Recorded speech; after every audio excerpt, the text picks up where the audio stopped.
God, I'm so melty. I know, it's the worst. Also, I have bad news. What? I tried to cool myself down by sitting on the cold open. Yeah. And now it's all stuck to me. Oh no, the cold open got stuck to you. Yeah, it's all melty. Because you're too hot and sweaty and it's too melty. Yeah. Oh no, does that mean you've got things you've played stuck to you? Yeah, things I've watched, some stuff I've listened to. Yeah, oh gosh, have you got some queer trans ladies stuck to you? Yeah, sorry about that, ladies. Some skits and silly voices, I'm guessing. Yeah, they're all sticky now as well. They're supposed to melt in your mind, not in your hand. Oh, well... Or your butt. I mean, it's as good an excuse as any for a cold shower. You mean I could have just done this whole intro from the shower?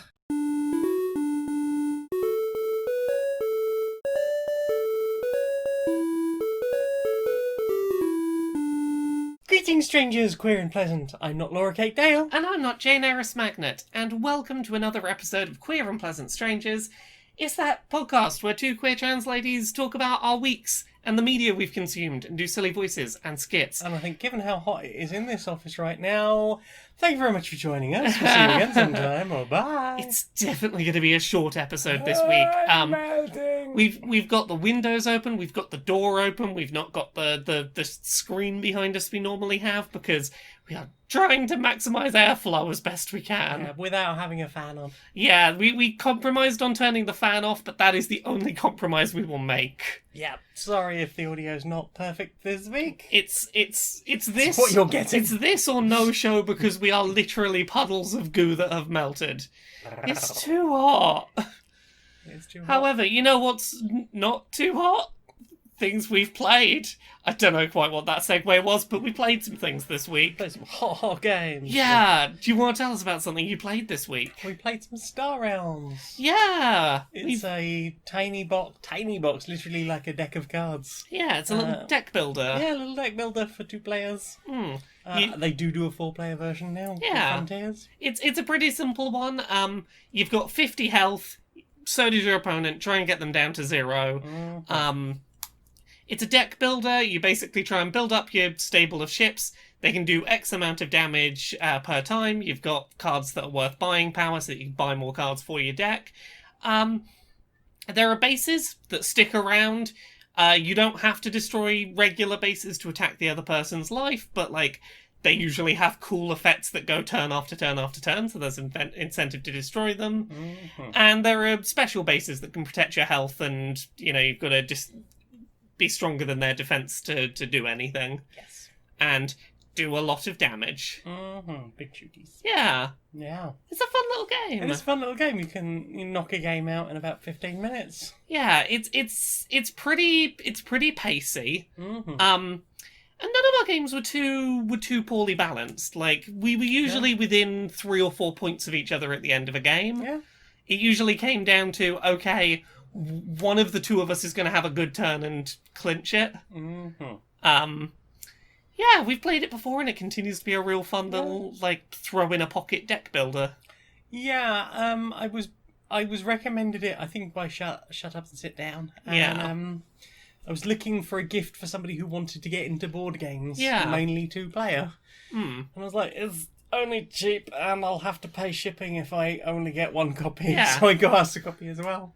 And I'm glad you did. It's been It's really fun. it's not Good warm-up. it's not a multiple hours commitment kind of game, and all of its mechanics are really sound. Yeah, it tidies away easily. Yeah. It's easy to just set up. And it teaches a lot of the core mechanics that play in some of the bigger deck builders. Things like certain cards have factions, so if you build your deck specifically around one type of faction, you'll usually get better effects out of your card. Mm-hmm. It's got a lot of those things that the bigger deck builders have. Yes. Which is, I think you could definitely move from that into something like, say, Clank or Legendary Encounters Alien. It's that same sort of core idea. Mm-hmm. Yeah. That's a good one, and the artwork's very nice. Lots of cool ships. I like the blobs. The blobs are very good. Mm-hmm. What about you? I played a video game this week. I played a videoed game. I played Fall Guys. Ah, the happy peanuts in the bright colours. Yeah, the sort of little minion-looking fellas that run around. Yeah, I know, but that's what they look like. There's a blue and yellow outfit for them, and it made it very clear that they are basically just minions. Yeah, so this is kind of like, imagine if you had like 60 people dropped at once into like a Takeshi's Castle level or a Total Wipeout course or something like that. Each course they whittle down how many people can get through, so it'll usually be like, get to the end of the obstacle course. The first 40 out of 60 people to get there will move to the next round. You can jump, you can dive, you can grab other people. It is a frantic, chaotic try and get to the end kind of game. Usually the objective is try and get through maybe like 5 rounds consecutively, and you'll get to like, there'll be maybe like a dozen or so people left at the end, and the last round will be, there's a crown at the top of there, whoever gets it first is the winner. The further you get through those 5 rounds, the more rewards you're given to buy like in-game cosmetics and things, so you can dress up your little character.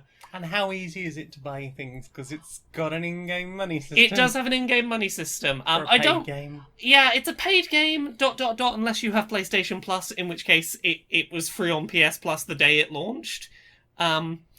I've found no difficulty in saving up to, playing for like half an hour. I had enough to buy an outfit for my character, so it's not felt actively bad. And it's just cosmetic. Yeah, it's just cosmetic, and the characters are always so small and on screen, and it's so chaotic. I'm not worried about my character looking too good because there's like 60 other people jumping on top of me. Half the time I can't see myself anyway.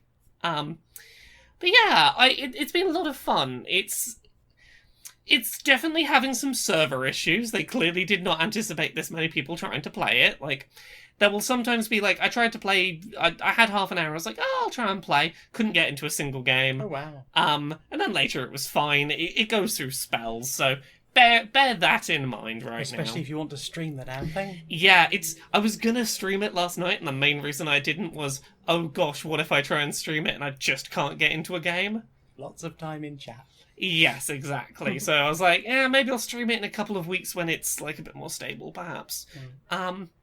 But yeah, a lot of the minigames are very fun and silly. There's a lot of variation in them. One of my favourites for silliness is there's a bunch of rows of doors that you have to get through. Some of them are just solid and you can't get through them. Some of them will break if leapt at. And it's just a bunch of people running at doors going, I'm going to leap through this one. Oh, no. Oh, no, this is not the door. Like, trying to stay just behind the head of the pack so you can be like, which let other people do the diving. Which one's going to open? Which one? That one's open. Go, go, go. Let other people make the mistakes for me. Yeah. And having to make those decisions like, well, there's one doorway that is open out of 3, and everyone is trying to get through it, and it's taking forever. Do I risk trying to bash another one and maybe save myself some time, or maybe waste myself some time? Who knows? Suck it and see. Yeah. It's a fun little silly game. It is. It's when you can get into games, it's well paced. Each game's like maybe 3 minutes long. It's all very silly, and it's got that kind of feel of something like Fortnite, where I don't mind losing because very few people are going to win, because it's lots and lots and lots and lots and lots of people thrown in, and you sort of expect to not win. Yeah. What about you? What have you played this week? We played other board games. Yeah, we did. What other ones did we play? We played Pandemic on the Rink. Yes, which is one of the expansions to the base Pandemic. Yeah, because we like Pandemic. We do like Pandemic. Like a little bit of control in an actual pandemic. Yeah, so do you want to tell everyone what the expansion is about? Well, there's lots of things in the expansion, not least the fact that there's loads of new characters you can add in. There is an extra epidemic card if you want to play. I think it's now up to 8. Ooh. You can make it super fucking difficult. Or there is the Valiant Strain. Is that the one we did? That's not the one we did. No, I can't remember which one we did. So that one basically adds extra aspects to an epidemic. Once you get one, you will have an ongoing effect that will annoy you greatly for the rest of the game. I think there's 8 of those as well, so you can play that version. We played the Mutation Strain. Oh yes, with the purple cubes. So basically, you have these 2 mutation cards that will sit in your discard pile. So at the beginning, not included, but as soon as you get your first epidemic, they get shuffled into all those little places that are going to start causing problems. Yes, and basically every time one shows up, you take a card from the bottom of the deck and put a purple cube on. It could be any city, and you know, because you have like they might pop up in say a blue city, and you might have eradicated the disease in the blue cities, but you're still going to have to go back there now because there's purple cubes there. Womp womp. Yeah, it was a lot of fun playing with There's lots that. of fun. There's also the mutation events in yes. the player deck. So rather than drawing like, I got a nice event, like a one quiet night, so I don't have to do an infection phase this turn.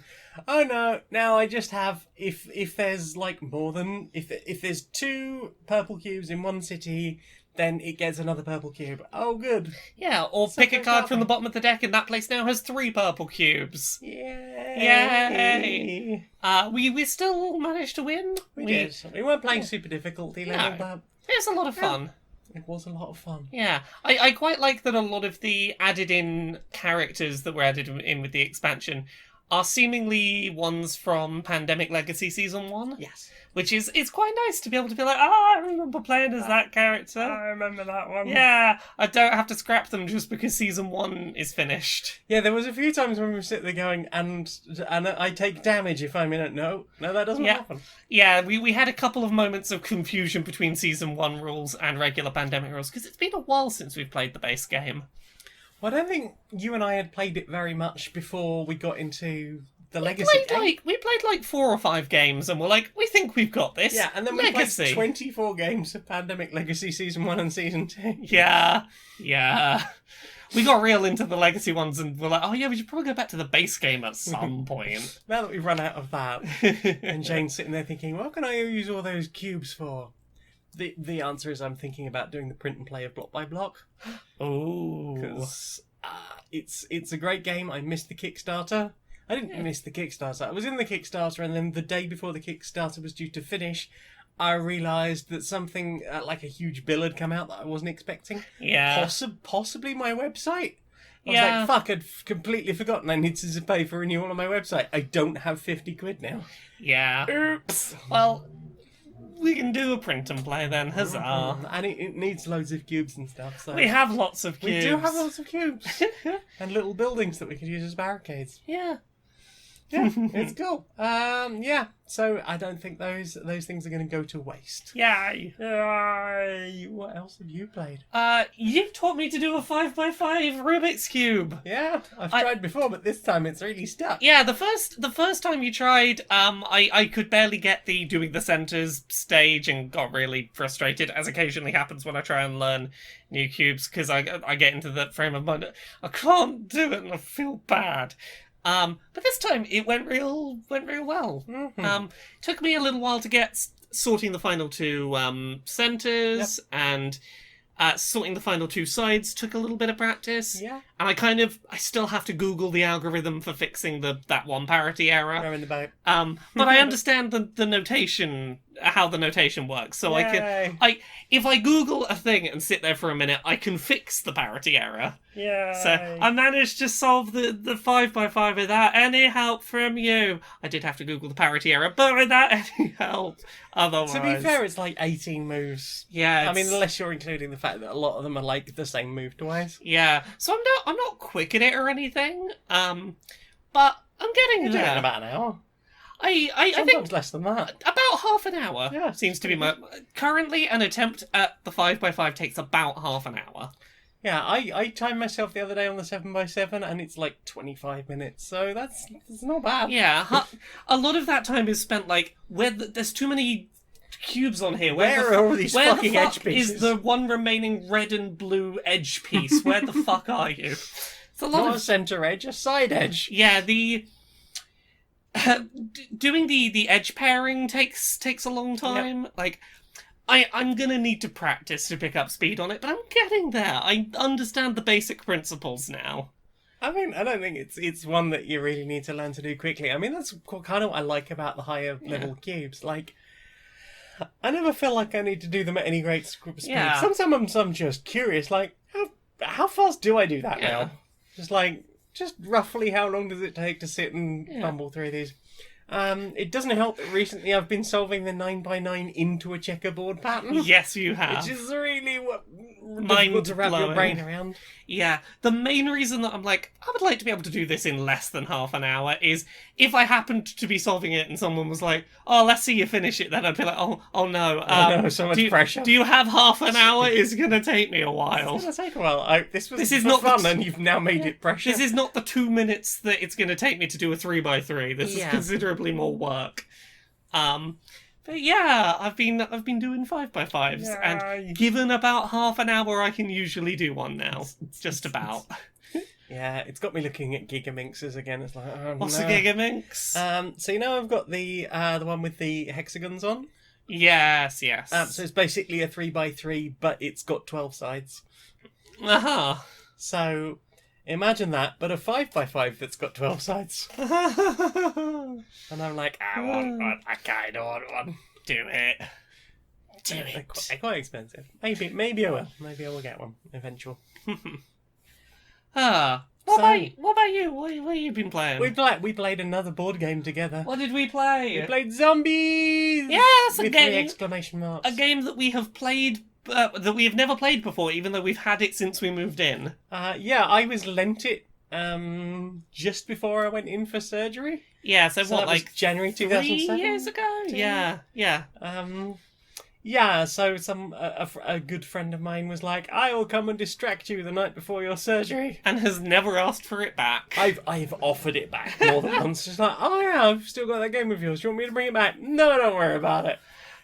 The impression you get is that they don't like it. I had fun with it. It was good. Too. Yeah, so it's a sort of competitive zombie fighting game on a procedurally built board made out of squares that you sort of lay down as you go. Yeah, so you have to make sure that the roads connect. Yes. So, like, if you've got, like, a 4-piece, you can't put it against... That's going to end up basically being a wall on another side. Yeah, you can't put a piece down in such a way that one of the roads on it now leads to a brick wall and goes nowhere. It can take up a lot of space, this game. Theoretically. Yeah. We were considerate and we deliberately built our layout in such a way that it was as condensed as possible. It gave us a little bit of space next to the board to have our bits. Yeah. And but we squoze it onto the... We do have a decently sized We table. did have to make a concerted effort to keep it compact. I mean, I think as long as you do that, rather than going, I'm just going to keep going this way. Yeah, it has potential with the wrong group of people to really sprawl. Yeah. I think it sprawls if you want it to sprawl. Otherwise, it's like a really cool puzzle. Yeah. It's like, where can I find a place for this that won't go off the table? Yeah. But yeah, you've got like little environments like shops and things that will pop up that will have zombies in them. You roll the dice to see how far you can move. And basically it's, hey, you want to fight a zombie? Roll the dice. If you get a 4 or higher, you kill it. You can spend bullets to increase your number. So like, oh, I rolled a 3, I'll spend 1 of my bullets to get that up to a 4 so that I kill it. And if you can't beat the number, you take a hit of damage and you keep going. You keep trying. Some of the... because you get dealt, like, 3 cards. Yeah. There are opportunities to get more cards or dispose of cards to cycle through them. Some of those cards will have, like, go to the lawn shop. Yeah. I think it's called Lawn and something. Yeah. Or, like, go to the skateboard shop. Go to the skateboard shop and you can use this skateboard card, which will give you extra movement for the rest of the game. It's real hard if you don't get... You were getting a lot of weapons for locations that didn't show up until very late in the game that weren't on the path we needed to be on. By the time we got the like end point revealed, there was no point me spending the extra turns going to like the garden centre to get the chainsaw. The only one that was worth getting was me getting that skateboard because we had to go past the skateboard shop anyway, and extra movement was pretty vital toward the end. Well, the only one I got that wasn't that was the gas station. There was a Molotov cocktail. Oh. I had the card, and it was like, if you get this, you can go and you can go to there and have a Molotov cocktail, which basically says that you roll extra damage on your current building when you use it. Yeah. It's like, oh, okay, so I go to the gas station where I can use this, and I can basically firebomb the other zombies. Yeah. And hopefully do more damage to them. Well, there was some... It's a bit of a waste. There were some weapons later on that didn't require you to go to locations. Like, I got those... Yeah, you got both shotguns. I got those limited use shotguns that it's like, hey, add this many points to your roll every time you spend a bullet off of this shotgun. And that was... Those were nice. Yeah, it got real hectic towards the end, because, like, anytime you die, you basically get sent back to the starting position with half of your zombies off. Yeah, half of your zombies gone, because, like, you either have to get to this helipad or defeat 25 zombies, and, getting sent back to that starting point is like, okay, the race is on, get to that helipad, get there. We had several rounds of us both being knocked out and, like, sprinting again. Yeah, and then I had that card that dragged you all the way back to the town centre. It was so close. We were within steps of each other. Yeah. Yeah, you had that car that moved you like 10 steps in a single turn. Yeah, the car keys. I moved 16 steps in a turn at one point, because it's like double your movement, plus I've got the skateboard, plus I rolled really well. Yeah. We just had a few turns ping-ponging back and forth, like, push slightly further forward, and yeah, it was fun. Yeah. It's an interesting game. I have problems with the way the manual is written, but sure. Yeah, there are only he, him pronouns in that. Yes, as with so many board game instruction booklets. And there was one card that is cited so many times in the instruction booklet, but they don't explain the ruling to do with it. Yeah. Which was weird. Yeah, because we got to a point of, like, I have this card. Does it do what I think it does? Does it do what I think it does? Can we agree that it does this thing, or agree that it doesn't do this thing? Yeah, because the instruction manual kept using it as an example, but never clarified what it did. No. But like it was a lot of fun. It had a very simple pace to it. Like there was never too many things to think about. It's be killing zombies, be trying to get good stuff. Oh, the helipad's there. Guess we're heading there. Mm-hmm. Yeah. Yeah. Have you played anything? Did we play anything else together? We did a one-shot of Polyamory. Oh yeah, we did. Which I don't know when it'll... I don't know how much we can say about it, because I don't know when it'll be going up. We're going to try and get it up as, like, the next one we do a complete edit of. Yeah. So Becky's going to have to do her pass, which I imagine will probably be this week, which means it won't be going up this week. Yes, we'll stay spoiler light on it, but we did a little Dungeons and Dragons one-shot in the Polyamory universe. In the Polyamory universe about 2,000 years ago. Ooh. Which will fill in a small amount of backstory. Yeah. Without saying much about it, I played a character who I had envisioned one way and the dice did not agree. The Roll20 violently disagreed with my characterization. So by the end of the narrative, I made some wild choices because fuck it, how much worse could it get? Meanwhile, other people were like, I'm just going to roll 2 crits in a row.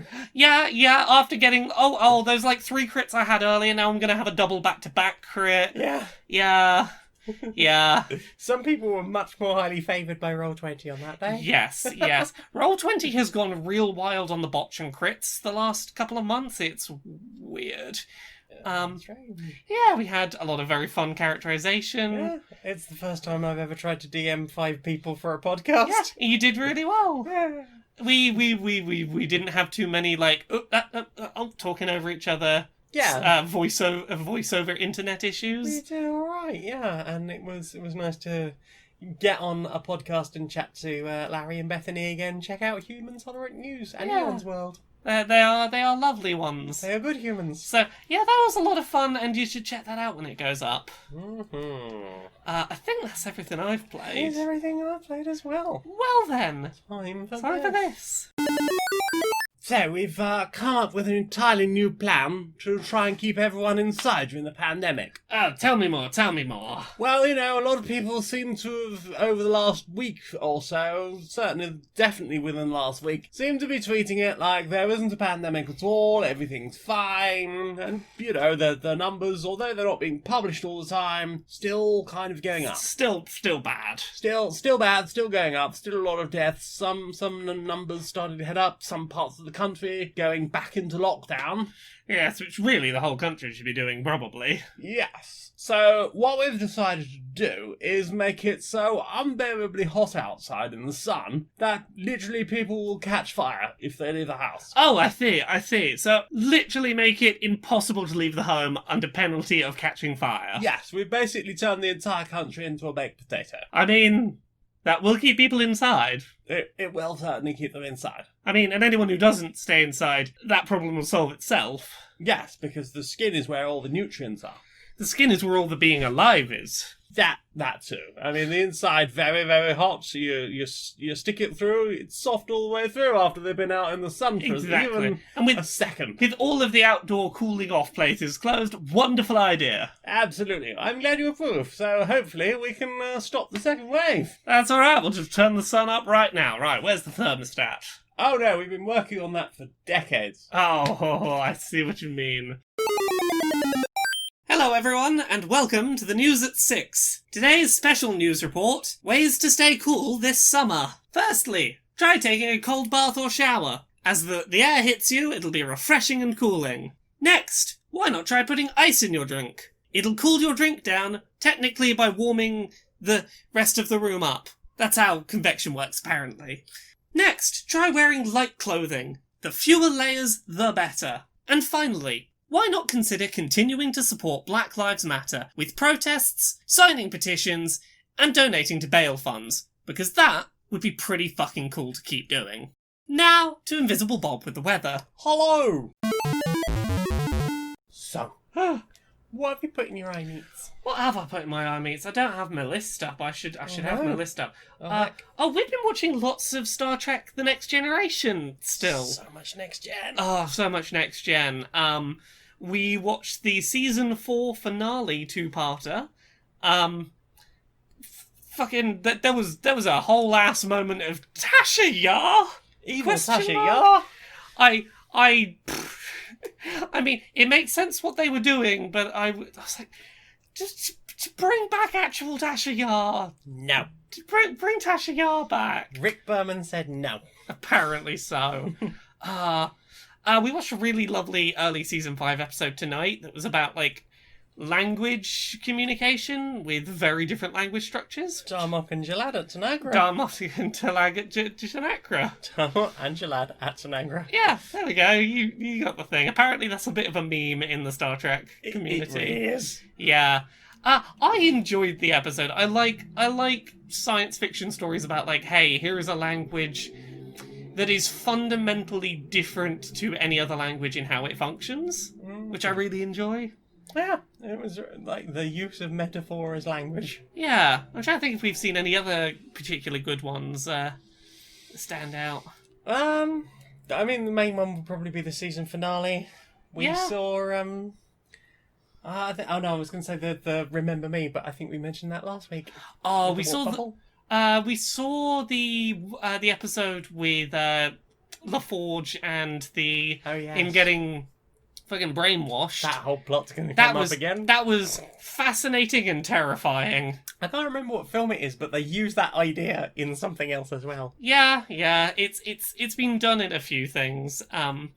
Possibly Generations. They're spying on Geordie through his visor. Yeah, they did a real good job of making direct into the brainwashing real fucking terrifying and uncomfortable, and it was a hard watch but a good watch. Yeah. What about you? What you put in your eyes? Oh, what have I put in my eyes? Yeah, would you like to know? I would like to know. Well, there's a new I was going to say Mabim Bam, but it's not. It's the other thing. It's the Adventure Zone. Yeah, it's right here next to me, Petals, to the metal. The Adventure Zone comic book. Volume 3 is out. Yeah. It's a chunky tome for a tenner. Yeah, it is. That is a decently chunky bit of book. I like it. I like a good value comic book, and the Adventure Zone ones have definitely been good value. Yeah. Yeah. The art is beautiful. The fan art in the back is incredible. Yep. It's really nicely adapted. Yeah. There are literally some bits that have just gone from this was an episode of doing something a bit clumsy to It happens between chapters. And that's really all there is to it. They handled the Hurley Sloan thing quite nicely, because I think it's not a secret. Like, I've not read it, but it's not a secret that they changed something about how they handled it. They didn't want to kill their gays. Yeah, because, like, for anyone who's not listened to the Adventure Zone, the D&D podcast, like, they ran into a bit of a trope with kill your gays in their third arc, and they sort of retconned it and fixed it in their final season, but it still meant that for a large chunk of that narrative, the only gay characters who had shown up were dead. Which is it's not great. But yeah, you reckon they did a good job with whatever they've done instead? I think the way they did it, I don't want to do too many spoilers. I don't think it's super changed from the original. Yeah. But the way it's presented, chronologically, rather than going, you're going to have to wait until the end when we're going to retcon the shit out of this. Yeah, because, like, I've not read it. Don't tell me whether I'm right or wrong, but I'm putting my guess out there is that it still ends the way it did the first time, but there's a bit of a wink, wink, nudge, nudge of, like, hey, they're actually okay and they're going to be back later. That's sort of the vibe I got, is like, hey, we're not going to fundamentally change the events, but we're not going to leave you sat thinking they're dead for forever. For forever. Yeah. It's like, that is a fair and accurate appraisal of the situation. Yeah. Yeah, it's really nice done. It's nice to see sort of how the different battle wagons were recognised. Yeah. So for anyone who's not listened to this, it was a D&D arc that was basically a Mad Max style like battle race. Yeah, death race in the desert. Yeah, death race in the desert with all sorts of like themed vehicles. Yeah, so I mean that's not obviously the whole of it. There's all the stuff about getting the thing to get the wagon running. Yeah. The initial one of them going to the Gold Cliff Bank. Yeah. And then the race itself and the aftermath following the race, and then just the epilogue. Yeah. The race is the thing people think about for this arc. It's the thing that's like, it's that arc. Don't worry, Unicorn Dick still in there. Oh, thank God. Thank God the Unicorn Dick's still in there. Garrel! You get to see a version of Garrel. Yes, I'm excited to see Garrel, the amazing, wonderful unicorn. Bicorn. Bicorn, yes. The spectral binacorn. Mm-hmm. I'm excited to give it a read. All of the Adventures and graphic novels have been real fun so far. They've done a real good job of translating that podcast into graphic novel form without like fundamentally changing the dynamic between the players. Yeah, I mean the things that have been cut out are quite understandable. The things where they've changed names because obviously they've used stuff from especially in the first arc. They use things from D&D canon. They use things very specifically from the starter box. Yes. Season 1 was very this is the starter campaign. I mean it glosses over large chunks, but obviously Griffin's gone, I've used the name of this, I've used the name of this. Yeah. So a little bit here and there has been avoided for that. Yeah. But, like, I think overall they've done a really good job of translating mediums so far, and I'm excited to read this one. Mm-hmm. What about you? Have you put anything else in your iMeets? Yeah, I've put some more stuff in my iMeets. I was feeling nostalgic, so I went back and watched some old video reviews for various consoles when they were launching, and sort of compared that to how people think about them now, like years on after those consoles have been around a while. Yeah. So I went back and watched some reviews of the Wii U, like the Xbox 360, PS3, the Wii, the PS4, Xbox One. The Wii U stuff was like real fascinating in that a lot of reviews definitely nailed the fact that, like, hey, this is a really cool piece of tech that not even Nintendo seems to know quite what they want to do with. Which never stopped being the case, huh? Yeah, because, like, I'd forgotten until I rewatched, I think I was watching Polygon's video review for the Wii U, that the two launch games Nintendo had for that system both were completely diametrically opposed in how they tried to use the system. It was New Super Mario Bros. U, which the only thing it did with the Wii U gamepad was, you can play it on the tablet screen. It did nothing, it made no other use of it. And Nintendo Land, which is 100% about, there is something on the TV screen happening, and there is something totally different happening on the controller. And Nintendo never really decided which of the two they wanted to do. And, like, yeah, it was real interesting watching impressions on that. Other than that, it was really interesting watching like PS3 and Xbox One coverage, particularly like consoles that had a real rough time of it for a while, but that were technically the more powerful boxes when they launched. It was very interesting seeing like, hey, this is a really powerful box, and like, oh, well, we gotta wait and see what's gonna come out for it, and it's like, yeah, that was sort of the problem. Yeah. So yeah, I just got nostalgic and watched a bunch of old console reviews. Cool. I understand you also watched a whole bunch of adverts today. Yeah, let's... So, I tried to watch Season 4 of Haikyuu, which is that volleyball anime that I like quite a lot. The kids are going to go to the nationals, and maybe they're going to win. Will the short kid be able to do a really big jump and hit the ball really fast?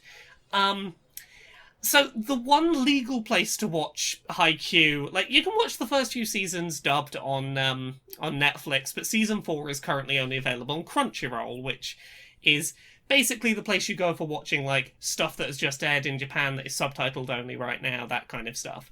And they have a paid service for like £7 a month, but for free you can watch all of their content. I think it goes up like a week later than it would for paid customers. And the only catch is, couple of times an episode you have to watch some adverts, and I'm like, I don't mind that. That is a way for me to legally consume content, and I'll do that. I won't go and pirate it if there's a legal way for me to consume it. The problem is, and this has been a consistent issue for Crunchyroll for years, and if you Google this issue, there are entire threads where it's like, oh, I asked Crunchyroll about this. They were like, sorry, no one has ever had a fix for it. Sometimes adverts will just play infinitely. Just literally infinitely loading adverts. Usually, start of the episode, you'll get one advert, that's totally fine. You'll have up until like the opening title crawl starts, and the adverts after the opening title crawl will just go on forever and ever. And you can refresh the page, you can try and skip past. Nah, just infinite adverts. So I tried like 4 different web browsers, and eventually found that with Microsoft Edge, I could get through the infinitely loading adverts if, when an advert came up, I turned it to 8 times speed, which seemed to shock the advert into going, oh, what the fuck just happened? And let me continue the episode. It was frustrating. I can imagine. Like, I don't mind watching like 4 or 5 adverts to be like, okay, that's my payment fee. Let's keep watching. But like, there were seriously moments in that process of trying different browsers where I was like, I mean, it would be easier to just pirate it. It would be easier. I mean, I don't want to. It's here legally for free, right here. Just let me watch it, Crunchyroll. Yeah, so that was frustrating. But I very much enjoyed watching the episodes once I got them playing. I hadn't watched any in a few months, and they've seemingly stopped making episodes in season 4 at the moment, maybe because of COVID stuff. Because it seems to end just like, or maybe it's a mid-season hiatus, but it currently stops like mid-story. But a hiatus. Oh, but yeah, the volleyball boys are continuing to do fun, good volleyball. Is very tense and it's very exciting, and I love my volleyball children. Yay! They're very, very good volleyball children. Yay! They're very precious. Have you watched anything else? No, that is all of the things. Well then, time for this. Got a new sponsor! Who's our new sponsor? Well, do you want to watch unlimited anime? Yeah, I do. With paid and free tiers. That works really well for me. Do you want to watch for free so long as you can avoid being hit by our anime-themed special attack? What's that special attack? It's like a Kamehameha of advertising. Oh no. It's an infinite advert beam. Oh no, that sounds real bad. That sounds like it's going to get in the way of me watching your anime. Yeah, but infinite adverts. You'll be paying for the entire service by watching all of these adverts just for hours and hours and hours on end. Yeah, but what if I want to spend my time watching anime? You could pay for the ad-free version. Yeah. Or you could do a special attack back at us. Oh no! What? By entering the discount code QNPS, whatever this episode number is. 130, I believe. Oh fuck, 130. Yeah. QPS 130 to 130. do an attack back and maybe get some kind of shield that will protect me from the infinite adverts. Yeah, use your Dragon Balls or something. So someone who's never watched fucking Dragon Ball. So you get a finite number of adverts on our free tier for your first 2 weeks. 2 weeks where I get finite adverts. Finite adverts, like, think about that. Imagine that. Also, to your point before, Dragon Balls would help. You can use them to make a wish. I could wish for not infinite adverts. That's how they You work. wish for finite adverts for 2 weeks. Yeah, with the Q and PS So 130 The code. true Dragon Balls was the Q and PS 130 we made along the way. In very high gravity. On a small planet. Yeah, so you know some Dragon Ball I've literally things. seen one episode. I'm not even sure I watched all of that. That's Crispy Roll. Check out Crispy Roll for a finite number of free adverts. Inside the boardroom of Electronic Actor Softworks. Hi, how's business going? Business, it is going really well. We've I think we've got past a lot of the issues of our internal issues. Yeah, everyone seems to have forgotten. We had our couple of weeks. Everything's fine now. Yeah, that is all passed. We brought out a new game with We put the girl character in the trailer for the thing, and that got us some goodwill. Yeah, I mean, people like girls. Yeah. Some of them. Apparently. Yeah, I mean, although that does kind of bring me to my point. Oh, okay. Yeah, so it turns out that, some of them like girls, mostly just the girls. But we have noticed that, a lot of our staff are being bullied for decisions we've made. I mean, we're not getting bullied for them, Well, so why do we care? Well, exactly. I mean, I am all for them just being a meat shield Yeah, for exactly. us. I mean, we pay them, right? Yeah, that's what we pay them for. I think that's what we pay them for. I mean, there's other stuff too, but we pay for the privilege of whipping them and, give them a place to cry. They have a job here. Yeah. A lot of people don't have jobs, but we are getting a lot of pressure from certain areas to support them. Ugh. Yeah. I mean, what is literally the least amount of support we can do and still technically say we did something for them? Solemn JPEG? Nah, I feel like we got to do something, we got to go one step above solemn JPEG. Right. Because we always do solemn JPEG. Yeah. Something physical and tangible. Whoa. I know. How about a coupon for a free donut from the staff canteen? I mean, only we can afford to eat there, right? Only the execs. Yeah, and, the day that those coupons are active, we'll make sure that we put the real shitty donuts out. Yeah, like the stale ones from the week before. Yeah, exactly, but, they'll get their donut, and then they'll be happy, yeah. and they'll stop, complaining to HR about us, who seem to be leaking stuff to the press more and more. I think you've got a great idea there. Yeah. You are a fucking genius. I know. So, what has slithered into your ears? You should probably tell me, because you have the list of everything we listened to this week. Well, I have the list of the highlights. Yeah. So, we were supposed to be at a festival this weekend. Yeah, and that didn't happen. Understandably. Yeah. So we stayed at home, we listened to a lot of music. Yeah, you had time off work, and I was like, yeah, sure, I'll take some time off too, and we'll have a little mini festival at home. Yeah. So we listened to a lot of music. I made a little sign. Yeah. I cooked noodles and soup in the camp cooking things. the camping stove. Yeah. We just had a few days of dancing and being very silly. Yeah, we even did a bit of laughter yoga. Yeah, we did. Very good, yay. Very good, yay! Which was a weird way to start a morning. I mean, it wasn't a bad way to start the morning, even if this particular laughter yoga lady was a little bit creepy. Yeah, there was something very intense. Yeah. About someone who's just going to laugh at you for 20 minutes. Yeah, laughter yoga was a lot less weird doing it a year ago at that festival when... With a group of people. There was a big group of people, and the person hosting it was was more self-aware of how, oh yeah, no, this is going to be weird. We got to fight through the weird. Yeah, I think that would probably help. Yeah. So what did we listen to? So we spent most of Friday listening to lots of rock. Yeah. I listened all the way through Green Day's American Idiot album. We listened to a decent amount of My Chemical Romance. We found an emo playlist that was just things like there was a lot of Aiden on there. Somebody I'd never heard of before. Whoever made it clearly had a couple of bands they really liked, and they were like, okay, well, we'll have one of this, 6 Aiden tracks. Yeah, we got some Fallout Boy. Yeah. It was a fun day of just like some rock and emo. We had some Evanescence at one point and made fun of the man screaming, "I can't wake up! I can't wake up! I'm in my mum's car." And the whole metaphor of Amy's falling off the building, and he's holding her up. It's like, it's a whole thing for the record industry. They're gonna let her fall unless this man is allowed to help. Yeah. So we started Saturday with some drum and bass, Rockman Computers. Oh, yeah. Yeah, which is, I think they're French.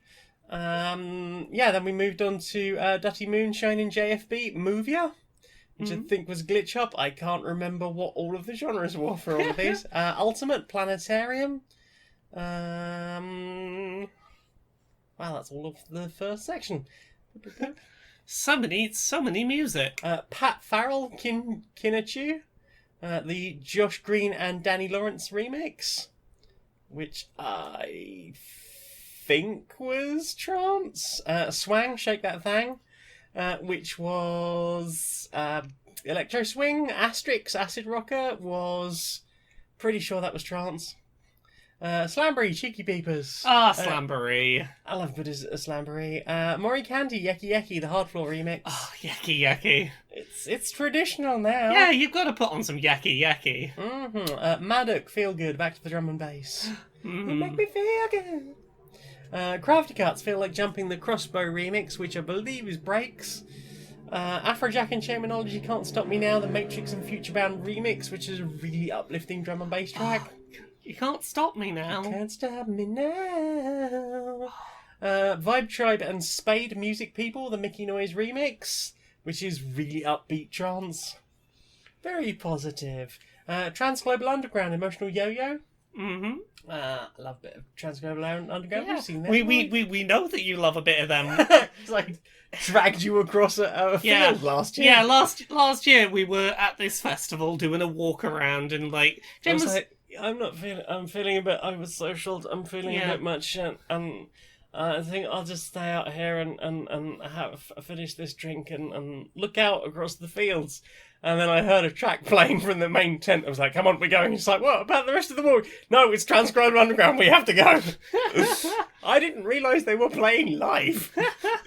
It's just that it's that track. We have to go and dance to that tempo head. And then there they were.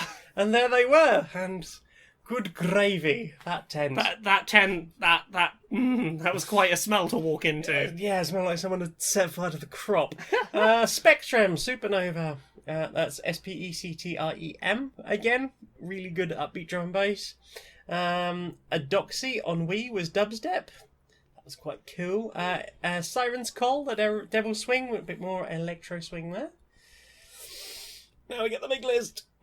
Oh, the big list. Crystal Fighters, Love a Light.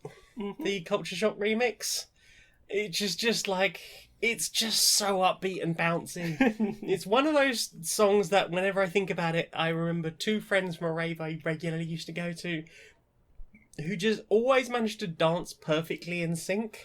Ooh. Like, with no, like, preset conversation, with, no plans. They didn't dance together, like, at other times.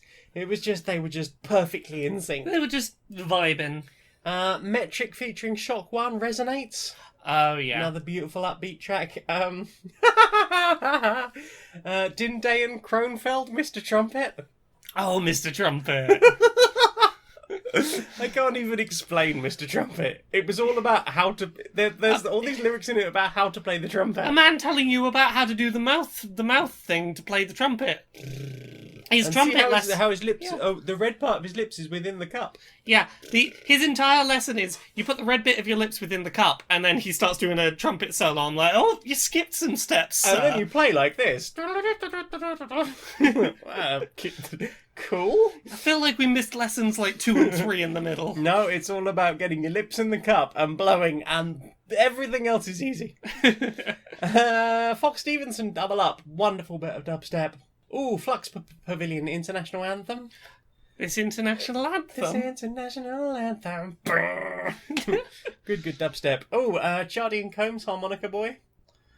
This one was not about teaching us to play the harmonica. It did have some very upbeat harmonica in it that made me laugh. It did. I haven't saved it, but do you remember the track that was like clearly trying to be dubstep? Oh, and the it one kept that's... going disco It before kept going the drop. disco. I'm like, friend, I am a big fan of disco. That ain't it, Chief. Every time they dramatically shouted disco, we just broke into laughter. It was just so serious. It was like, disco. Yeah, I'm trying to... I think it might have been a Steve Aoki track. Oh. And I was just sitting there going, dude, did someone like bet Steve that he could get some... Yeah, I'll do a track, yeah, and I'll get some dubstep, everyone will like that, I'll get some really good beats in there, people will like that. Can you get disco in it? I can get disco in it. Can you get disco in it? Disco. Yeah, it was not a good track. It was a hilarious track. It was hilarious, but it was good in a hilarity sense. Yeah, not good to dance to. Step Cat, Jitterbug, a bit more glitch hop / electro swing. Tantrum Desire by Genesis. That was good. Oh, General Levy, highest grade. If the truth be told. No, that's Gentleman's Dub Club. That's the other. That's only high grade. That's only high. Sorry, yes, this is highest grade. This is highest grade. Yes, sorry, this is the highest grade. Different highnesses of grade. Yeah. See, the Gentleman's Dub Club will be happy with just the high grade. Yeah. General Levy, he's been around a while. He knows... high grade, that's not good enough. It has to be the highest. Pendulum, fasten your seatbelts. A track that periodically I hear and go, that's a banging tune, and then completely forget what it's called and who it's by. Yeah, you're like, oh, that's a banging tune. Who's it by? Pendulum, of course it is. Yeah. That was your exact response. Of course it's fucking Pendulum, of course it is. Yeah. High contrast emotional vampire, absolutely beautiful bit of drum and bass. I did a whole music analysis on that for my music theatre course. Nina Simone, Feeling Good, the Bass Nectar remix. Oh, that tune is so good. Oh, it is the greatest tune. It's so good. I love that tune. It is such a good tune. Nina Simone has such a good voice. She did have a good voice. And she was an absolute badass. Yeah. Yeah, we need more Nina Simones in this world. Yeah. Is that the whole list? That is the whole list. Well then, I think that's everything we listened to. Thank you for rattling that all off. All right. Well, time for this. Time for this.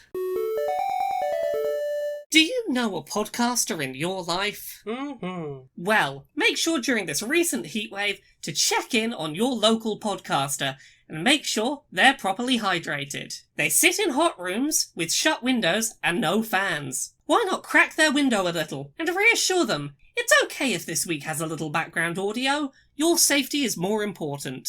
Make sure they take frequent water breaks between segments and don't let them record for too long without a break. This has been a health and safety announcement on behalf of the Podcasting Association.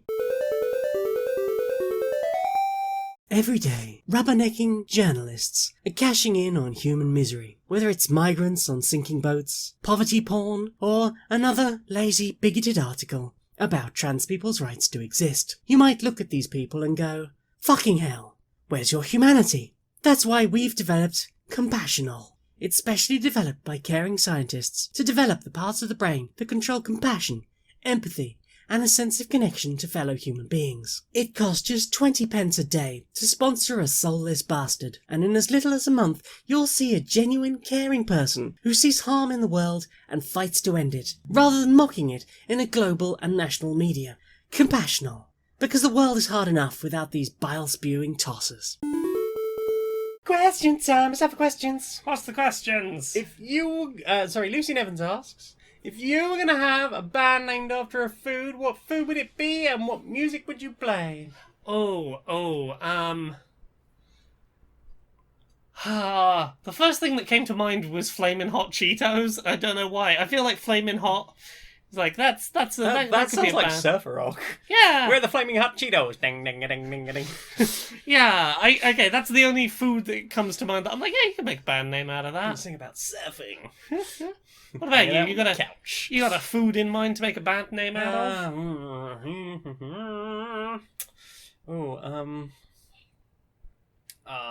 Electric Calzone. And we're Electric Calzone. We're gonna play some soft punk. We're very, very angry about a lot of things, but also we want to be kind and nice to people, which is about the most punk thing you can be. Yeah. Samuel West asks, is there any pattern to when you do credit readings on the show, and do you still do them anymore? It occurs to me that if I time things right, I might be able to credit Snark on Queer and Pleasant Strangers and Dice Funk in a single month. Oh, I see. Trying to game the system by changing names at the right time. I haven't done one for a while, and I really should get back to them. To be fair, I think that was about the time I started streaming twice a week. Yeah. And everything in my brain turned to mush for nearly a year. Well, and now that that's stopped, I will do my better duty. Your Tuesdays are now a bit freer, and you've got a bit more brain space. Yeah. Basically, my Patreons at every level get like, here is a thank you. So base level for $1, you get like a basic thank you.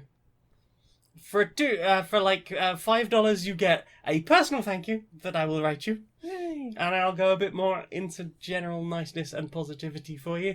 For $10 a month, you can get early access to Queer and Pleasant Strangers, and I will send you a nice thank you. And for $100 a month, you will get one picture that I will design for you. And also you'll get early access to Queer and Pleasant Strangers and all the other stuff. And a thank you. Is there if and when you get back to doing those credits on Queer and Pleasant Strangers, is there a particular day that you tend to go, I'll look at the list and see who the patrons are? I tend to look at them after they've all cleared. Yeah, so that'd be the 5th? The first Tuesday after the 5th? I would imagine so. Yeah. So if you're going to try and game the system, I'm pretty sure that Austin checks exactly on the 5th. Yes. So maybe if you change your name on, say, the 6th, you might just be in the window to double Snark. Yeah, because as of the 5th, you will have like a list of who's paid out. Yeah. I don't know if it will automatically update because you're invited by Patreon to output it as a CSV file. Yeah. So you can look at it. I don't know if it's going to show you what your current name is or what the name was on your receipt. I don't think it will let you...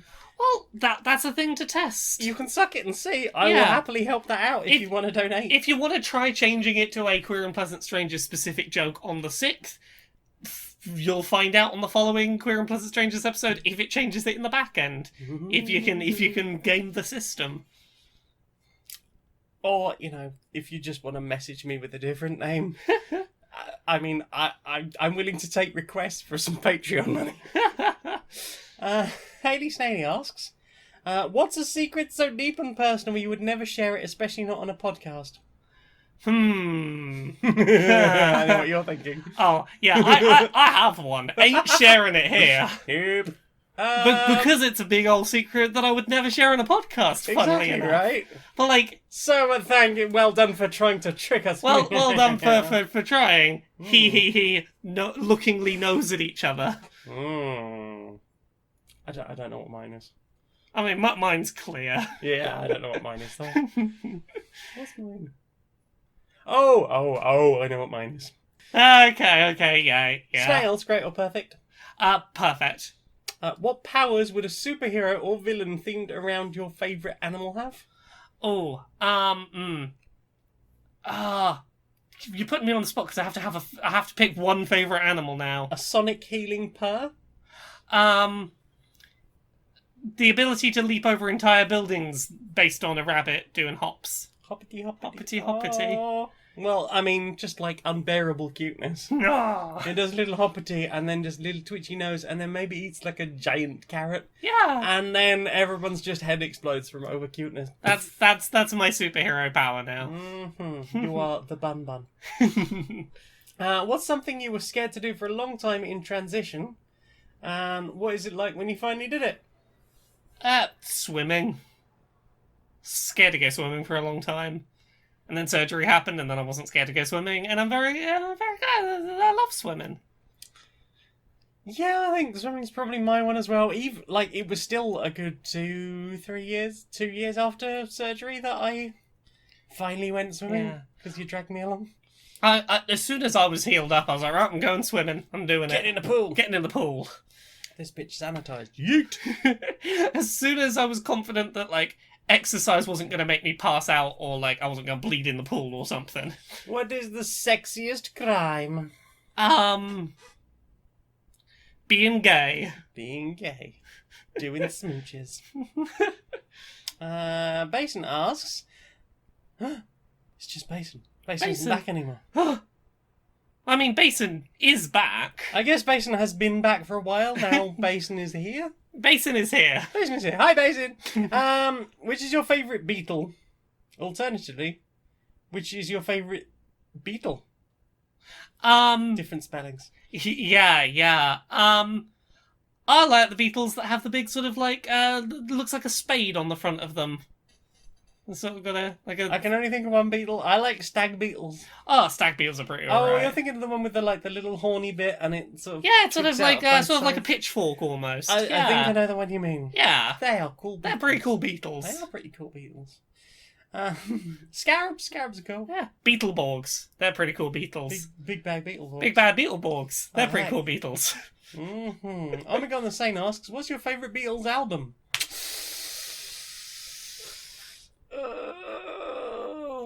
Sergeant Pepper's, maybe. It's a compilation album. It's the red one. I think it's the red one or the blue one. I can't remember which. Yeah. I was a child. I used to hang out at my friend's house and we'd get very drunk and listen to the blue album and the red album on repeat. One of them I liked better. Whichever one's got paperback writer on it. Yeah. Haley Snaily asks, "How overrated are the Beatles? Perfectly or greatly?" For every great track they have several absolutely terrible ones and problematic members. Yeah, they have. The people in the Beatles are not great. Nope. And like they're one of those bands that are easy to look at as a classic decades later because we cherry pick the stuff we listen back to. Like there's a lot of real crap in their back catalogue. Queen's a bit like that. Yeah. Like I remember as a kid going, I love Queen, I love listening to Queen, because I had Queen's Greatest Hits 1 and Queen's Greatest Hits 2. This is it. And then I went to a friend's house and they were like, "Oh, you like Queen, do you? What album do you like?" And they had every single album, all of the singles. Yeah. It's like, the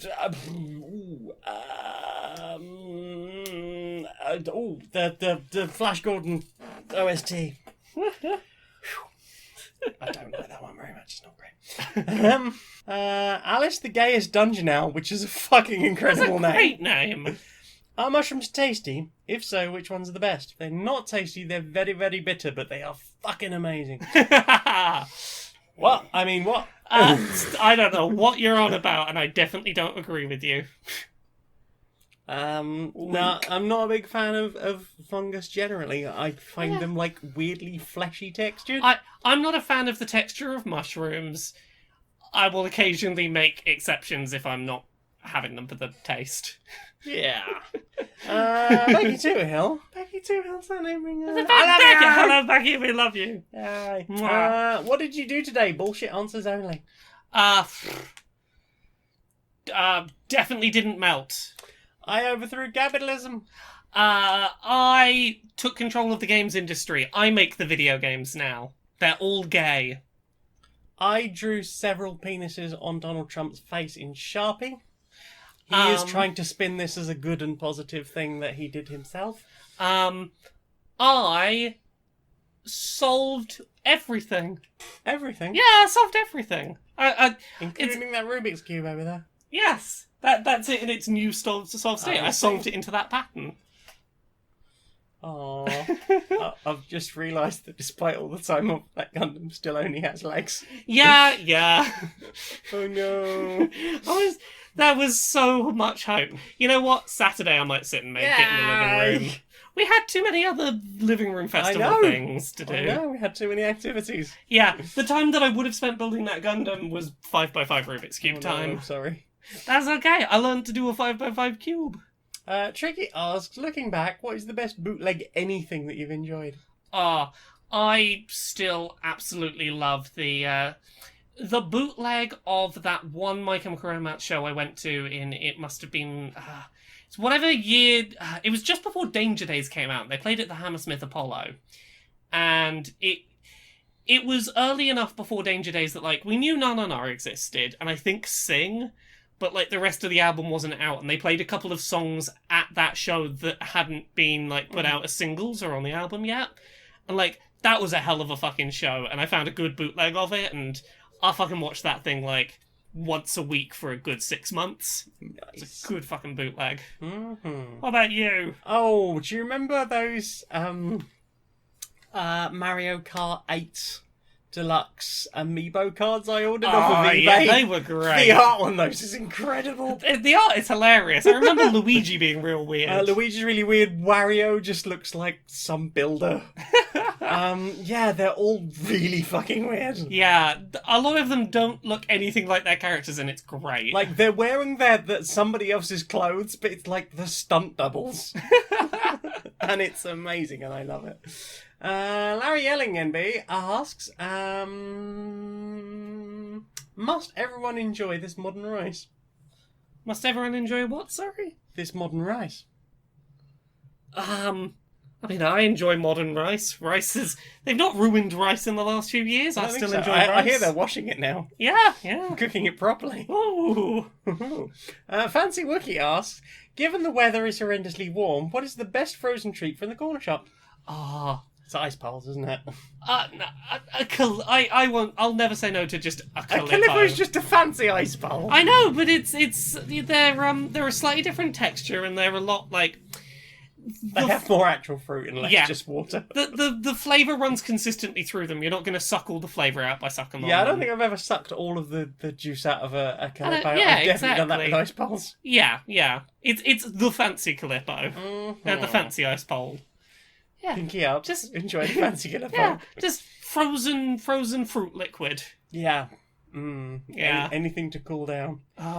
Yeah, and also something you can hold that it's not going to drip on you. Yeah, it's essentially drinkable slush, and that's great. Oh yeah, because you squish yours, don't you? Yeah, I squish them until they're slush and drink them. I want orange slush. Yeah.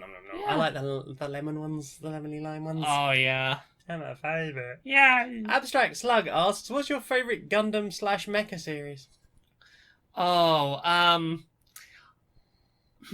Favourite mech series generally? I really like Gurren Lagann, which is a mech series where the main mech has a big drill on its hand, and there's a phrase from it about the drill that's going to pierce the heavens, and it's real intense. It's real cool. Heck, I can't think of many mech animes that I've seen apart from Neon Genesis Evangelion. Yeah, and that was all right. I wouldn't say it was my favourite, and it's the only one I can think of that I watched. T. Gorman83 asks, why is it that in certain species in the Mario games, Yoshis, Birdos, Toads, and Goombas, etc., the vast majority of the members of those species don't have individual names and only a select few do? Because there's only so many. Most of them have pun-related species names, and there's only so many individual pun names you can come up with. I thought it was because, according to Origami King people, they'd said that you weren't allowed to do new stuff with Mario people. As of now, that is the case, but that doesn't explain, like, the last few decades of every toad is called Toad. I feel like maybe that was simmering under the surface. Well, no, stop naming them! If Stop calling that one Toadette! Stop gendering the toads! No! Yeah, honestly, I think it's because most of them they can't be bothered to come up with a personality for, so they're like, we're going to call you all Toad, because if we give you an individual name, we have to characterize you, and that's a lot of work. Some of you might get a hat and therefore be a completely different character. Yeah. You are a captain now, you have a hat. Because that's how that works. Winsmith asks, what's the best type of cat? Smudge. Smudge. Also the Rainbow Battle Lynx, Cinnamington Yeah. Paulsworth. Also, generally, I love black cats, and I know they get adopted far less than other cats. And they're Black great. British Bengals. Yeah. Like Sherlock. Dodger's cat. Yes. Like that sort of beautiful short hair. They're all sort of velvety and mysterious. Yeah. Yeah, very cute cats. Hmm. And also least adopted and need the most love, and therefore I Indeed. would like to adopt a partially sighted, three-legged black cat because they are the least adoptable. One day, if we are in a position where we do not have a cat in the home, I am on board with this cat adoption plan. No cat, only extra cat. Yeah. No cat. Michael asks, what genre would your life be if it was an anime? Oh, it would be like one of those slice of life animes that's about someone's career. So like mine would be like a writing themed slice of life anime. Lots of dramatic shots of me at a keyboard and like finally hit word count and every like dramatic slow panning shots of a screen with words being typed. I think mine would be one of those like really surreal ones like Psyche K. Yeah. Just like weird shit happens and no one quite knows why. Including me. David Devlin asks, if you could bring one game mechanic into the real world, what would it be? Save points or fast travel. Infinite money, I'm gonna fuck up the economy. It's like, you get infinite money, don't worry, I've got infinite money, so I can just give everyone infinite money. What's that? Money doesn't matter anymore. Billionaires are fucked. Nice. Thank you. Sorry, I've been sitting on that for a couple of hours. Dr. Plushington Snugglesworth Esquire asks, what was your favourite cartoon as a kid? Oh, Pokemon. Pokemon! I was obsessed. Transformers. I was obsessed. Also, I really liked Care Bears. Grumpy Bear is my favourite. It's Pokemon and Yu-Gi-Oh! Were the two. I didn't have Pokemon and Yu-Gi-Oh! When I was a child. Well, I did when I was a child. Oh, I'm very glad. T-Money asks, if 1 + 1 = 1 on a bun, how is the answer still 42? Because 42 is the answer to the Life, the universe, and everything. That is the correct answer. Yeah. Also, I believe that's an Eddie reference. Ah, well. That is all of the questions. Well then, time for this. Do you know what I want to see more of? What do you want to see more of? Racial Justice Warriors. Racial Justice Warriors. Yeah. Alright, Larry. Alright, Barry. How you doing? Oh, not too bad, mate. Not too bad. You know, apart from melting. I am literally melting. I am literally basted in my own... I can feel it trickling yeah. down my spine. It's unpleasant, innit? It is, yeah. Yeah. You been up to much? You doing alright? You know, coping, still in the cope zone. Yeah. Well, I've been thinking this week. Yeah. Doing that thing what I do, where I think about things. You've been paying much attention to what's going on with the US Postal Service. Well, I mean, it's of all the things that I do catch news about, I feel like I am the least informed about this. Oh, yeah. I get as I understand it, that it's being defunded, and there are being deliberate moves made to make the service look as shitty as possible. It's almost like the Tories running the NHS. Indeed. That is a really good comparison to what is happening. Basically, the US Postal Service runs at a financial loss. It is not a for-profit business. It is something that is run as a public service, and much like the NHS, it costs money to run. But, you know, you shouldn't be looking at that as like, oh, it's losing money. No, it's spending money to provide a service, and that service is providing cheap and effective and timely post to all of America. Very specifically, there are parts of America, there are a lot of addresses in America, particularly rural areas, out-of-the-way areas, Native American areas, that can literally only receive post because of the US Postal Service, because, like, courier firms and private for-profit businesses will simply not deliver to them because it's not profitable.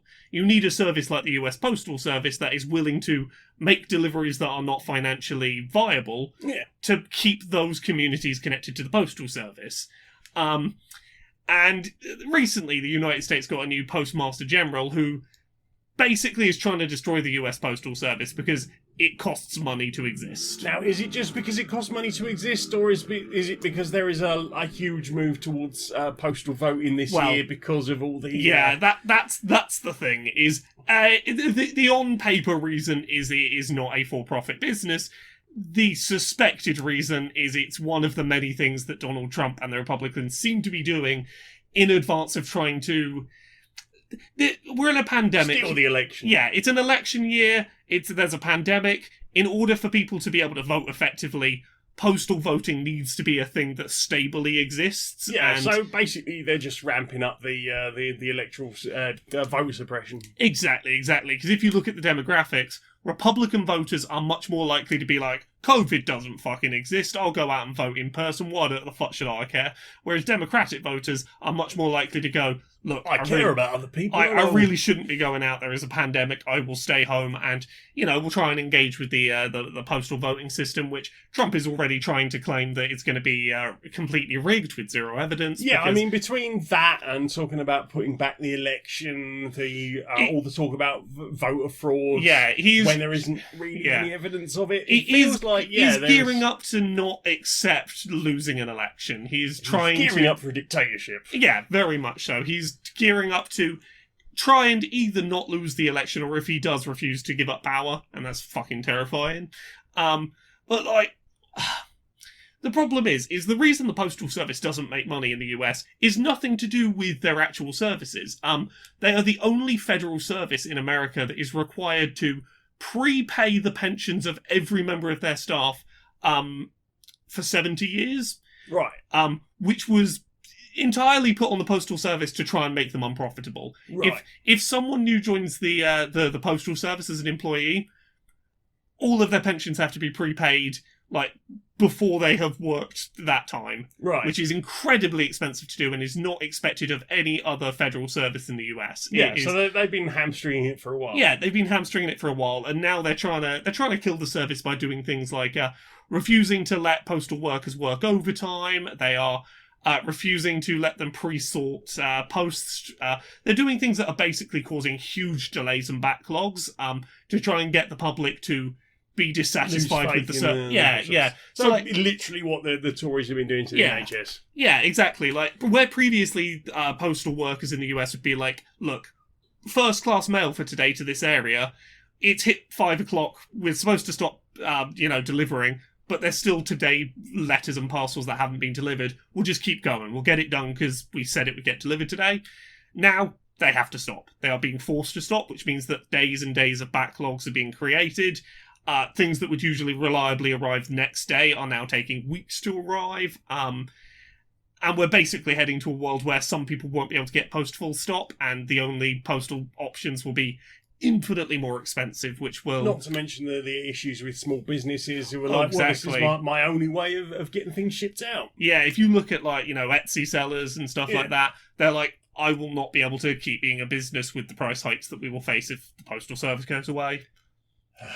So yeah, be loud about this, everyone. Make a point of trying to support the postal service where you can, because it is much like the NHS, it's in desperate need of support right now. They have some very cute Pride t-shirts. They do indeed, yeah.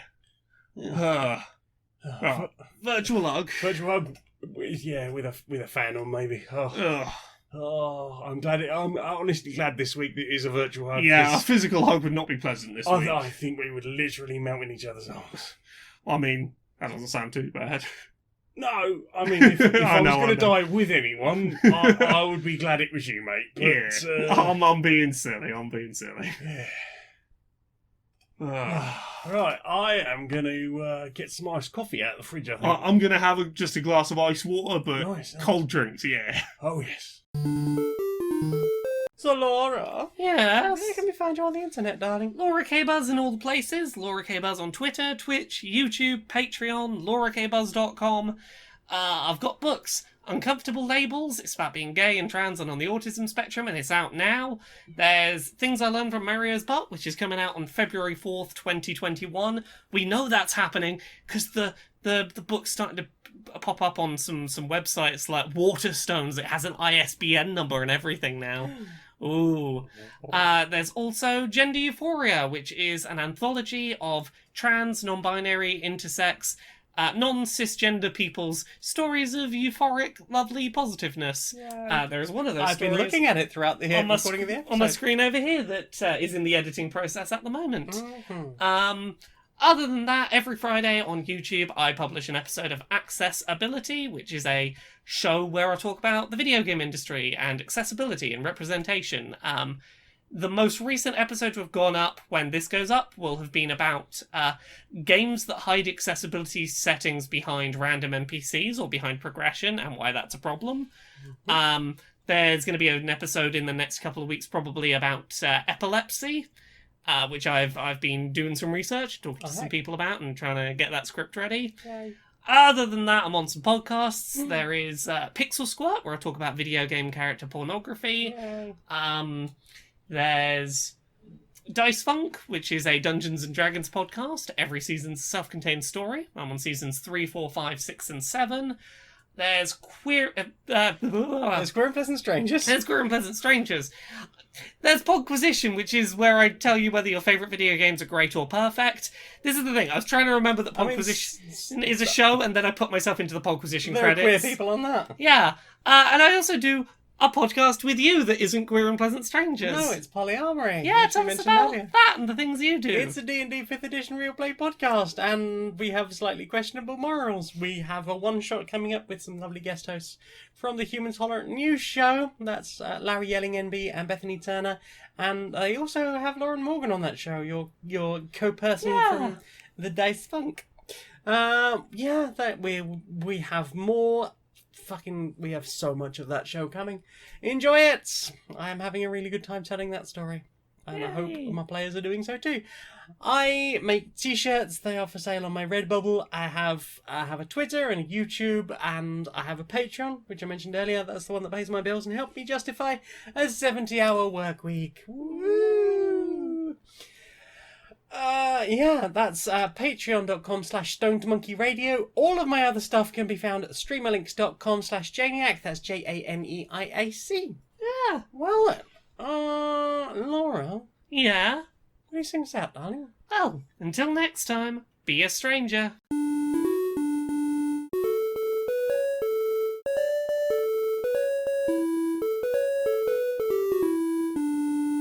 I can literally feel sweat pouring down my back. Same. It's so gross.